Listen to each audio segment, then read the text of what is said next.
Hi friends, இன்றைக்கி மீன் குழம்பு தான் வைக்க போகிறோம். அதுவும் என்ன மீன்? கிழங்கா மீன். நிறைய மீன் வாங்கி நம்ம சாப்பிடுவோம். ஆனால் எல்லாருக்கும் எப்படின்னு தெரியாது. ஆனால் வஞ்சிர மீனை விட இந்த கிழங்கா மீன் தானங்க எனக்கு ரொம்ப பிடிக்கும். ஏன்னா இந்த மீன் வந்து அவ்வளோ டேஸ்ட்டு, அவ்வளோ சூப்பராக இருக்கும். ஆனால் என்னென்னா கரைஞ்சி போயிடும். அதனால் இது மாதிரி கொஞ்சம் நல்லா அமுக்கி விட்டு அப்படியே வச்சுக்கோங்க. ஃபஸ்ட்டு மீனாக இருக்கிறப்ப தான் இந்த பிரச்சனை. குழம்புல போட்டாலும் சரி, வறுக்கிறப்பையும் சரி, நம்ம மசாலாவும் தடவுனதுக்கப்புறமா அது பிரிஞ்சு வராது. நல்லா தெரிஞ்சவங்களுக்கு தெரியும் இது வந்து எப்படி மாவு போல் இருக்கும்னு. கிழங்கா மீனே ஒரு டேஸ்ட்டுங்க. எத்தனை மீன் இருந்தாலும் இது சூப்பர் டேஸ்ட்டு. இதுக்கு வந்து எல்லா மீன் போலையும் இந்த குழம்பு வைக்கணுமானா எப்பயும் போல தான் வைக்கணும். ஆனால் கொஞ்சோண்டு டிஃப்ரெண்ட்டாக ஒன்றே ஒரு இன்க்ரீடியன்ட் மட்டும் எக்ஸ்ட்ரா சேர்க்கணும்.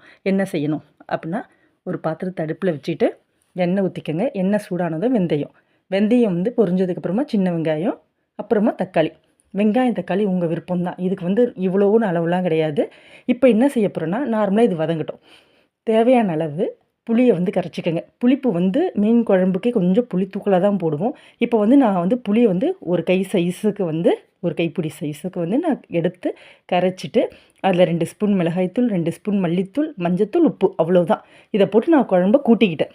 நான் எப்பயுமே குழம்ப கூட்டிகிட்டு தான் ஊற்றுவேன். அப்படியே டைரெக்டாகவே நான் வந்து அதில் போட்டு செய்கிறதில்ல. நிறைய பேர் வந்து இதில் தேங்காயும் சேர்ப்பாங்க. தேங்காய், கசகசா, அப்புறம் வந்து பெருஞ்சீரகம், சின்ன வெங்காயம் வச்சு அரைச்சி ஊற்றினா கூட டேஸ்ட்டாக இருக்கும். அது நாட்டு மீனுக்கு சூப்பராக இருக்கும். கிழங்காக்கு அது தேவையில்லை. எனக்கு கொஞ்சம் கோல்டு, அதனால தான் இப்படி வாய்ஸ் இருக்குது. இப்போ என்ன செய்யணும்னா, அந்த வெங்காயம் தக்காளி வதங்கிடுச்சுன்னா அப்படியே குழஞ்சி போகணுன்னு அவசியம் கிடையாது.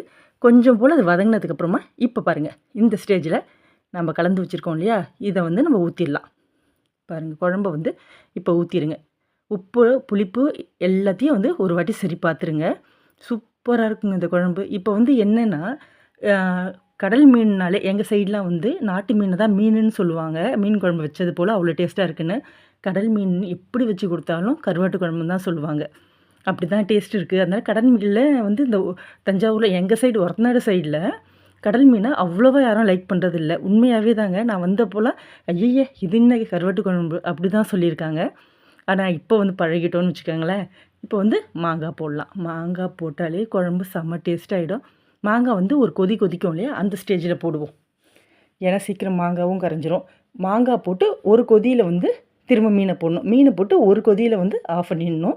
மீன் போட்டதுக்கப்புறமா மீன் குழம்பு வந்து அப்படியே நீத்து போனாமல் கொஞ்சம் தண்ணி விட்டால் போல் இருக்கும். அதை பற்றி பயம் வேணாம். ஏன்னா இறக்குனதுக்கப்புறமா அது வந்து சரியாயிடும். புதுசாக செய்ய போகிறவங்க, புதுசாக மீன் குழம்பு வைக்க போகிறவங்க பார்த்தீங்கன்னா அவங்களுக்கு தான் இந்த டிப்ஸு. இப்போ இந்த மீனுக்கு வந்து எப்பயும் வைக்கிறதோட ஒரே ஒரு இன்க்ரீடியன்ட் மட்டும் எக்ஸ்ட்ரா சேர்க்கணும். என்ன சேர்க்கணும் அப்படின்னா, வாங்க நான் மாங்காய்லாம் போட்டுட்டு சொல்கிறேன். இப்போ வந்து மாங்காவை வந்து குழம்புல போடலாம். அது கொதிக்கும் இல்லையா, அந்த ஸ்டேஜ் வர சமயமாக மாங்காவை போட்டு ரொம்ப நேரம் விடக்கூடாதுங்க. அவ்வளோதான். இப்போ வந்து கொதி வந்துடுச்சு. இங்கே பாருங்கள், கொதி வர ஆரம்பிச்சிடுச்சு. இப்போ வந்து மாங்காவை போட்டுருங்க. ஏன்னா குழம்பு வந்து நம்ம வைக்கிறப்பயே வந்து ரொம்ப தண்ணியாக கூட்டாமல் ஓரளவுக்கு கரெக்டாக கூட்டிட்டோம்னா ரொம்ப நேரம் வைக்கணும்னு அவசியம் இல்லை. இந்த பச்சை வாசனை, மிளகாய்த்தூள், மல்லித்தூள், புளியோட பச்சை வாசனை போகிறது வரைக்கும் இருந்தால் போதும். அதுக்கு மேலே ரொம்ப கொதிக்கணும்னு அவசியம் கிடையாது. இன்னொன்று இருக்குது, எங்கள் சைடில் இப்போ வந்து இப்படியும் வைப்பாங்க. இன்னொன்று வந்து இந்த குழம்பு இப்போ கூட்டணும் இல்லையா, அதுலேயே மீனை போட்டு அப்படியே ஊற்றிடுவாங்க. இப்போ குழம்பு வந்து இப்போ கொதிக்கிற சமயம் மீனும் வந்து வெந்துருச்சுன்னா அப்படியே ஆஃப் பண்ணிவிடுவாங்க. அப்படியும் ஒரு சைடில் வந்து பழகியிருக்காங்க. நாங்கள் வந்து அது பச்சை வாசனையாக இருக்கும் அப்படின்னு நினச்சி நாங்கள் சாப்பிட மாட்டோம். ஆனால் அவங்க வந்து அதுதான் டேஸ்ட்டு, நாங்கள் வைக்கிறது வந்து நல்லா இருக்காதுன்னு சொல்லுவாங்க. சரி, அதை பற்றி ஒன்றும் பிரச்சனை இல்லை. இப்போ நான் இன்க்ரீடியன்ட் சேர்க்க போகிறேன்னா, முருங்கைக்கீரை. ஒரு கொத்து முருங்கைக்கீரையை மட்டும் இந்த குழம்புல போட்டு இறக்கி பாருங்கள். இந்த டேஸ்ட்டே வேறு லெவலில் பண்ணிவிடும். உண்மையாகவே ஒரு வாட்டி ட்ரை பண்ணி பாருங்கள். கடல் மீனுக்கு இந்த மீனுக்கும் போடலாம், சங்கராக்கும் போடலாம். இது வந்து சூப்பராக இருக்கும்.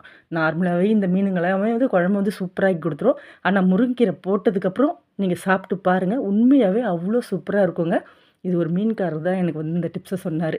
மீன் வாங்குறப்ப சொன்னார், இதை வைக்கிறீங்கன்னா நீங்கள் வந்து முருங்கைக்கீரையை போடுங்கம்மா, சூப்பராக இருக்கும்னு சொன்னார். அதுக்கப்புறம் நான் வச்சுக்கிட்டு இருக்கேன் தொடர்ச்சியாகவே. உண்மையாகவே அது நல்லா தான் இருக்குது. நீங்களும் என்ன நம்பி ஒரு ட்ரை பண்ணி பாருங்கள். இப்போ மீன் போட்டலாம். இந்த மீன் வந்து அரிஞ்சு அலசி எடுக்கிற வரைக்கும் இந்த மீன் கரைஞ்சி ஓடிக்கிட்டே இருக்கும். மாவு போல் செம்மையாக இருக்கும். இதில் புட்டு செஞ்சால் அவ்வளோ சூப்பராக இருக்கும். நிறைய பேருக்கு இது தெரியாது. நிறைய பேர் இந்த மீனை வாங்குறாங்களான்னு தெரியாது. ஆனால் வந்து வஞ்சிர மீன், ஷீலா மீனை விட இந்த கிழங்கா மீன் சூப்பராக இருக்கும். எங்கள் அம்மா வந்து எந்த மீன் வாங்கினாலும் எனக்காக இந்த மீனை வந்து தனியாக வாங்குவாங்க, வாங்கி வைப்பாங்க. எங்கள் வீட்டில் கூட சிரிப்பாங்க, இவங்களுக்காக தனியாக செய்வீங்களான்லாம் கேட்பாங்க. ஏன்னா அந்த டேஸ்ட் வந்து அவ்வளோ சூப்பராக இருக்கும். ஒரு வாட்டி ட்ரை பண்ணி பாருங்கள். அவ்வளவுதாங்க. இதுக்கு மேலே என்ன, மீன் குழம்பு ரெடி. வாங்க சாப்பிட்லாம். நம்ம சேனலை வந்து பிடிச்சிருந்தா லைக் பண்ணுங்கள். நீங்களும் ஒரு வாட்டி ட்ரை பண்ணி பாருங்கள். தனியாக வந்து இருக்க பையன் பொண்ணு தனியாக வீடு எடுத்து தங்கியிருக்கோம், நாங்கள் படிக்க போயிருக்கோம், நாங்களே சமைக்கிறோன்னா அவங்க ஒரு வாட்டி இதை ட்ரை பண்ணுங்கள்.